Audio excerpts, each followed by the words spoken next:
Hello' everyone, আজি আপোনালোকৰ বাবে লৈ আহিছোঁ উৰহীৰ এটা খুবেই সোৱাদ লগা ৰেচিপি আৰু লগতে আপোনালোক সকলোকে আকৌ এবাৰ আদৰণি জনাইছোঁ আছামিজ কিচেন চেনেললৈ। বৰ্তমান ঠাণ্ডাৰ এই দিনকেইটাত চব্জিৰ বজাৰত উৰহী প্ৰচুৰ পৰিমাণে পোৱা যায় আৰু আজি মই বনোৱা উৰহীৰ এই ৰেচিপিটো গৰম গৰম ভাতৰ লগত খাবলৈ খুবেই সোৱাদ লাগে। অলপ বেলেগ পদ্ধতিত সহজতে বনোৱা উৰহীৰ এই ৰেচিপিটো আপোনালোকে এবাৰ ট্ৰাই কৰি চাব পাৰে। আশা কৰোঁ আপোনালোকে আজিৰ এই ৰেচিপিটো নিশ্চয় ভাল পাব। তেনেহ'লে ভিডিঅ'টো শেষলৈকে চাই থাকিব। উৰহীৰ আজিৰ ৰেচিপিটো বনাবলৈ মই ব্যৱহাৰ কৰা ইনগ্ৰিডিয়েণ্টছখিনি আপোনালোকে স্ক্ৰীনত দেখিবলৈ পাইছে। এয়া মই উৰহী 200 গ্ৰাম লৈছোঁ। উৰহীখিনি ভালদৰে ধুই প্ৰথমতে চাফা কৰি লৈছোঁ। এতিয়া উৰহীখিনি কাটি ল'ম। উৰহীখিনি মই এনেকৈ দুটুকুৰাকৈ কাটি লৈছোঁ। এইখিনি বেছি সৰু সৰু টুকুৰা কৰি কাটি লোৱা নাই। আৰু এইফালে এয়া মিডিয়াম ছাইজৰ এটা আলু দীঘলীয়াকৈ টুকুৰা কৰি কাটি লৈছোঁ। আপোনালোকে ইয়াতে আলু দিব নিবিচাৰিলে কেৱল উৰহীৰেও ৰেচিপিটো বনাব পাৰে। এইফালে উৰহীৰ চব্জিখনত দিবলৈ এয়া মই 2 চামুচ বগা সৰিয়হ লৈছোঁ আৰু এয়া লৈছোঁ এচামুচ ক'লা সৰিয়হ।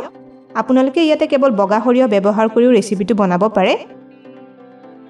আৰু এয়া এটা কেঁচা জলকীয়া লৈছোঁ আৰু ইয়াতে জলকীয়াৰ পৰিমাণটো আপোনালোকে নিজে বিচৰা ধৰণেৰে অলপ কম বা বেছিকৈ দি ল'ব পাৰে।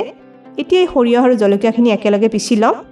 এইখিনি জলকীয়া আৰু সৰিয়হখিনি মই একেলগে মিহিকৈ মিক্সাৰ গ্ৰাইণ্ডাৰত এটা পেষ্ট বনাই ল'লোঁ। আপোনালোকে এইখিনি পটাত বটি ল'বও পাৰে। এয়া এটা কেৰাহীত মিঠাতেল গৰম কৰি লৈছোঁ। প্ৰথমতে তেলখিনিত কাটি লোৱা আলুখিনি দি ল'ম। এইখিনি অকণমান ৰঙচুৱাকৈ ভাজি ল'ম। 2 মিনিটমান ভজাৰ পিছত এয়া আমাৰ আলুখিনি অলপ ৰঙচুৱা হৈ আহিছে। এইখিনি তেলৰ পৰা এতিয়া উঠাই ল'ম।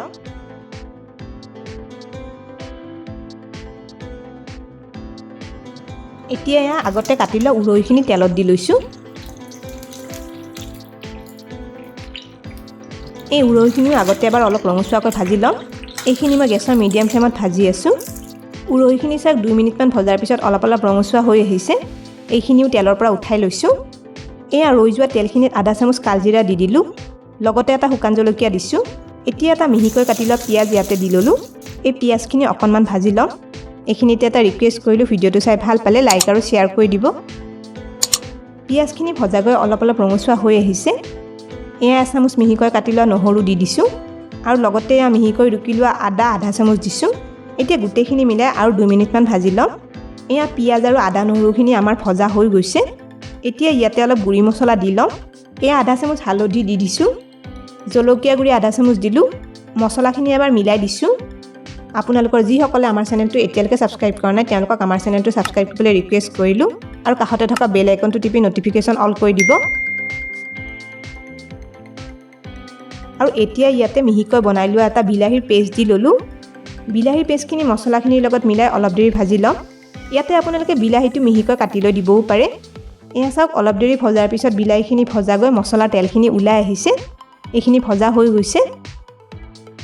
এতিয়া ইয়াতে আগতে ভাজি থোৱা উৰহী আৰু আলুখিনি দি ল'ম। এয়া অলপ নিমখ জোখমতে দি দিছোঁ।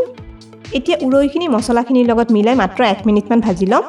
উৰহীখিনি যিহেতু আগতে ভাজি লৈছিলোঁ সেইবাবে এইখিনি আৰু বেছিকৈ ভাজি নাথাকোঁ।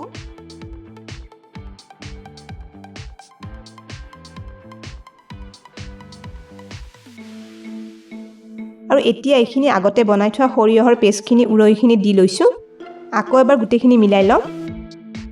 সৰিয়হৰ পেষ্টখিনি মিলাই লোৱাৰ পিছত এইখিনি কিন্তু বেছিকৈ ভাজি থাকিব নালাগে, এবাৰ মিলাই ল'লে হৈ যাব। আৰু এয়া জোখমতে অলপ গৰম পানী উৰহীখিনি দি লৈছোঁ।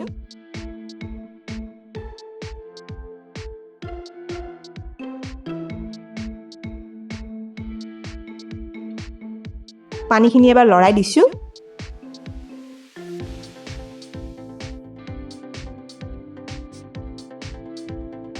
এতিয়া কেৰাহী ঢাকনিখন লগাই উৰহী আৰু আলুখিনি 4-5 মিনিটমান কম জুইত সিজিব দিম। 5 মিনিটমান পিছত ঢাকনিখন আঁতৰাই লৈছোঁ। এয়া চাওক পানীখিনি উতলি উতলি চব্জিখন ডাঠ হৈ আহিছে। আৰু এয়া আমাৰ উৰহী আৰু আলুখিনিও ভালদৰে সিজি গৈছে। এয়া 2টা কেঁচা জলকীয়া উৰহীৰ চব্জিখনত দি ল'লোঁ আৰু শেষত চব্জিখনৰ ওপৰত এয়া এচামুচ কেঁচা মিঠাতেল এইদৰে ছটিয়াই দিছোঁ। লগে লগে গেছটো অফ কৰি দিছোঁ। গোটেইখিনি আকৌ এবাৰ মিলাই ল'ম। চব্জিখন আমাৰ বনোৱা হৈ গৈছে। উৰহীৰ এই চব্জিখন হৈ যোৱাৰ পিছত কেঁচা মিঠাতেল অলপ এইদৰে মিলাই দিলে চব্জিখন খাবলৈ খুবেই সোৱাদ লাগে। চব্জিখন এইদৰে অলপ থুপথুপীয়াকৈ মই ৰাখি দিম। অলপ বেলেগ পদ্ধতিত বনোৱা উৰহীৰ এই চব্জিখন গৰমে গৰমে ভাতৰ লগত খাবলৈ ইমান যে সোৱাদ লাগে। আপোনালোকে যদি সৰিয়হৰে এইদৰে উৰহী বনাই খোৱা নাই, এবাৰ এই ৰেচিপিটো নিশ্চয় বনাই খাই চাব পাৰে। তেনেহ'লে আজিৰ ৰেচিপিটো কেনে পালে কমেণ্ট কৰি নিশ্চয় জনাব। ভিডিঅ'টো শেষলৈকে চোৱাৰ বাবে অশেষ ধন্যবাদ জনালোঁ আৰু ভিডিঅ'টো ভাল পালে লাইক আৰু শ্বেয়াৰ কৰি দিব। স্ক্ৰীনত দেখা পোৱা ৰেচিপিকেইটা চাবলৈ মই ৰিকমেণ্ড কৰিলোঁ। ভিডিঅ'কেইটা চাবলৈ ৰেচিপিটোৰ ফটোখনৰ ওপৰত ক্লিক কৰিলেই হ'ল। তেনেহ'লে আজিলৈ আহিছোঁ, আকৌ লগ পাম আৰু এটা নতুন ৰেচিপি ভিডিঅ'ৰ সৈতে।